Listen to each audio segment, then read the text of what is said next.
Bienvenidos a un nuevo episodio de las cartas de Lovecraft en No le des palomitas a los cuervos. En este viaje a través del tiempo exploramos la correspondencia del maestro del terror cósmico Howard Philly Lovecraft. Y hoy nos sumergimos en un momento crucial de su carrera literaria. Estamos en el año 1926. Imagínate a Lovecraft envuelto en la oscuridad de su estudio con una máquina de escribir como única compañía. Ese fue el año en el que la prestigiosa revista de culto Weird Tales rechaza su obra maestra La llamada de Cthulhu. Sí, ese mismo relato que hoy nos estremece con su poderoso horror cósmico.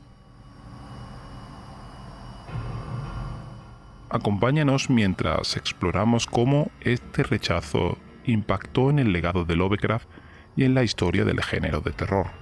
Cómo reaccionó Lovecraft ante este revés y qué significó este momento para el nacimiento de una de las criaturas más emblemáticas de la literatura, Cthulhu. Prepárense para adentrarse en los oscuros recovecos de la mente de Lovecraft y descubrir los secretos detrás de su sombra más icónica. Es hora de abrir esta carta y sumergirnos en el misterio de Cthulhu en las cartas de Lovecraft.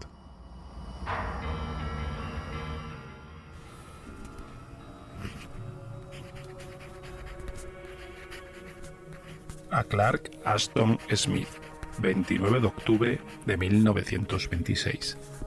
Me ha alegrado mucho de tener noticias suyas y saber que los nuevos relatos le han parecido tolerables, sobre todo Cthulhu, que la Weird Tales me ha hecho el honor de rechazar. Esa parte final, con su descripción de la húmeda y chorreante ciudad de R'lyeh, era por supuesto la principal escena para la cual el resto constituía únicamente una o más o menos torpe preparación. Y le aseguro que me sentiría distinguido si la eligiera usted como tema principal para su espectral pincel. Asegúrese de que haya algún problema con la geometría del lugar. A Farnsworth Wright, 15 de junio de 1927. Tal como me sugiere usted, le he vuelto a enviar La llamada de Cthulhu, aunque seguramente todavía le parezca a usted una pizca demasiado grotesco para una clientela que solo pide textos extraños de boquilla, y a cuyos miembros le gusta tener ambos pies sólidamente en el suelo de lo conocido y lo familiar. Como dije hace tiempo, dudo que mi obra y sobre todo mis productos más recientes funcionen muy bien con la clase de lectores cuyas reacciones se ven representadas en su sección de cartas. Las tendencias generales de los relatos que parecen adecuarse al público son la perspectiva normal y la simplicidad del punto de vista, junto con unas motivaciones predominantes y unos valores humanos completamente convencionales, y una acción ágil y del tipo comercial como atributo indispensable. El elemento extraño de dicho material no se adentra mucho en su tejido. Es la extrañeza artificial del cuento contado junto a la chimenea y del relato de fantasmas victoriano, y no deja de ser un camuflaje extremo, incluso en la más aparente descabellada de las invenciones interplanetarias. Se puede ver la mejor versión de todo esto en Saibury Queen y la peor en el elenco general de colaboradores. Se trata exactamente de lo que quiere la mayoría, porque si van a un relato verdaderamente extraño, no entenderían de qué se trata. Esto es bastante obvio a juzgar por cómo protestan por las reimpresiones, que a menudo son las que les traen el material genuino. Todos mis relatos, en cambio, se basan en la premisa fundamental de que las leyes, intereses y emociones humanas comunes carecen de validez o de significado en el enorme cosmos en general. Para mí no hay nada más que puerilidad en un relato en la que la forma humana y las pasiones, condiciones y estándares humanos locales se describen como si fueran naturales en otros mundos o universos. A fin de lograr la esencia de la exterioridad verdadera, ya sea temporal o espacial o dimensional, hay que olvidarse de que existen cosas tales como la vida orgánica, el bien y el mal, el amor y el odio y demás atributos locales de una especie llamada humanidad. Solo las escenas y personajes humanos han de tener cualidades humanas, y esto hay que tratarlos con realismo implacable y, como no, romanticismo comercial. En cambio, cuando cruzamos la frontera de ese desconocido, ilimitado y abominable, el afuera plagado de sombras. Hasta aquí la teoría. En la práctica, doy por sentado que a pocos lectores comunes les interesará un relato escrito en base a esos principios psicológicos.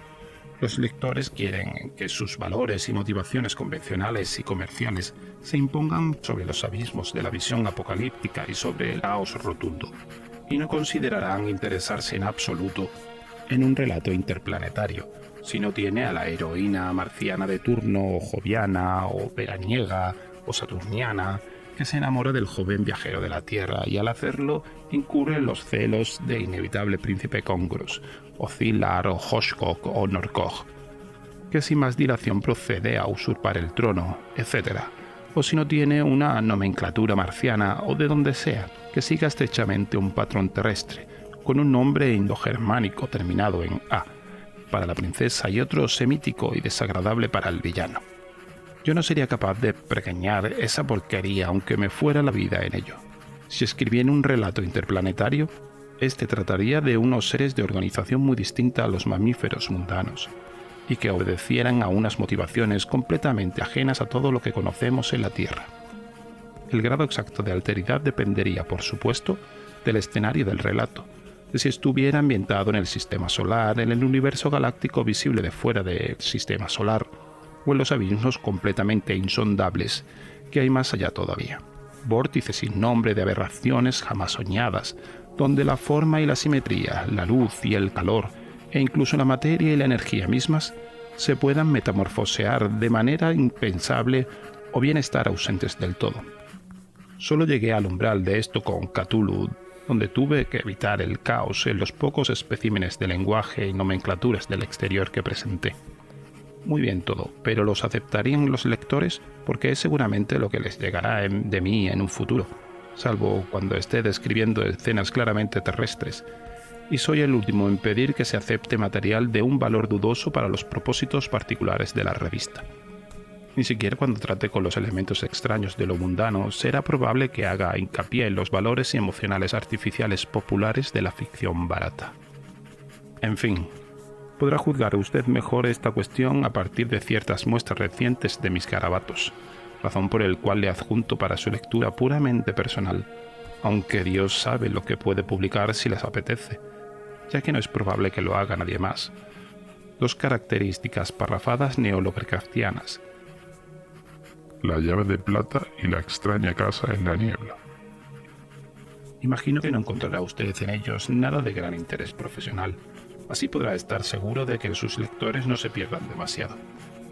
Cuando escriba más cosas con cierto sesgo terrenal, me aseguraré de mandárselas, pero mi cosecha invernal de narrativa consistió solo en 2 novelas demasiado largas para usarse salvo como seriales, y tampoco he tenido energía para pasarlas a máquina. Mientras que esta primavera y verano he andado demasiado ocupado con revisiones y trabajos afines para escribir más que un relato, que por extraño que parezca aceptó inmediatamente a Amazing Stories, a pesar de que posee plenamente las cualidades no terrestres tan características de mi obra reciente. Hacia el otoño confío en conseguir tiempo libre para escribir, y entonces me sacaré de dentro varias tramas que últimamente han estado pidiendo a gritos ser expresadas. Entre estas se cuentan por lo menos 2 que probaré a enviarle a usted, aunque no se parecen mucho a lo que sale últimamente en la Weird Tales. A Franz Kurt Wright, 16 de julio de 1927. Mi querido Wright, me alegro mucho de saber que le ha parecido bien usar Cthulhu, y le aseguro que $165 son una remuneración completamente adecuada. Confío en que a Price le guste La extraña casa en la niebla, y ciertamente me sorprendería y me agradaría que se terminara publicando. La tercera alegría me la causa la noticia de que se reimprima Red Hood en una antología, y me gustaría ver el libro si me pudiera usted conseguir un ejemplar más adelante. Me iría de maravilla ver unos pocos royalties, por humildes que sean, procedentes del señor Lovell. Le quería preguntar a Belknap si obtuvo algo de los 2 relatos reimpresos en los números anteriores. a Dwayne W. Reimel, 23 de julio de 1934. El nombre de la entidad infernal Cthulhu lo inventaron unos seres cuyos órganos vocales no eran como lo del hombre, y por tanto no tenían relación con el aparato del habla humano. Las sílabas las determinó un aparato fisiológico completamente distinto del nuestro, y por lo tanto las gargantas humanas nunca las pueden pronunciar perfectamente. En el relato hay seres humanos que usan habitualmente la palabra lo mejor que pueden, pero lo único que les sale es una aproximación. La clase de esfuerzo que se hace de esta manera no es realmente como hablar, sino más bien como el sonido que hace un hombre cuando intenta imitar con la boca una sirena de vapor, el canto de un gallo, el aullido del viento o el relincho de un caballo. Hasta el momento de la historia en el que el profesor Angel se interesa en la cuestión, nunca se ha producido intento alguno de traducir el nombre del infernal monstruo de Rillier a nuestro alfabeto. Aunque el poeta árabe loco Abdul al-Jarred hizo un intento con las letras árabes, que el traductor bizantino repitió en griego, el traductor latino se limitó a copiar al griego las letras C, T, H, U, L, H, U. Son simplemente las que el profesor Angel dispuso a toda prisa para representar de forma aproximada e imperfecta, claro, el nombre onírico que el joven artista Wilcox articuló oralmente detrás de él. El ruido en sí, en la medida en que pueden imitarlo los órganos humanos o registrarlo las letras humanas, se podría interpretar como algo parecido a Cthulhu, donde la primera sílaba se pronuncia de forma gutural y muy opaca. La U es como de la palabra inglesa full, y la primera sílaba no suena muy distinto de clul, porque la H representa la opacidad gutural. La segunda sílaba no suena muy clara, y el sonido de la L no se ve representado.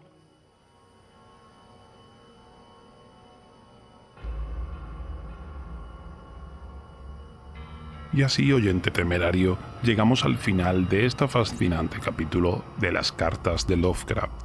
Hemos explorado el año de 1926, que fue un punto crucial en la vida y la obra de Howard Philip Lovecraft, donde la revista Weird Tales rechazó su relato La llamada de Cthulhu, marcando un momento determinante en la historia del terror literario. Pero como sabemos, este rechazo no detuvo a Lovecraft. Más bien lo impulsó a seguir adelante con su visión única y perturbadora del cosmos. A través de sus cartas y su perseverancia, nos legó un legado que sigue inspirando a generaciones de lectores y podcasters. Acompáñenos en el siguiente episodio, donde seguiremos explorando los rincones más oscuros de la mente de Lovecraft y desentrañando los secretos detrás de su obra más emblemática. Hasta entonces, manténganse al tanto de nuestras próximas entregas y no olviden suscribirse para no perderse nada, ni un solo episodio de las cartas de Lovecraft. Nos vemos en el próximo viaje a lo desconocido.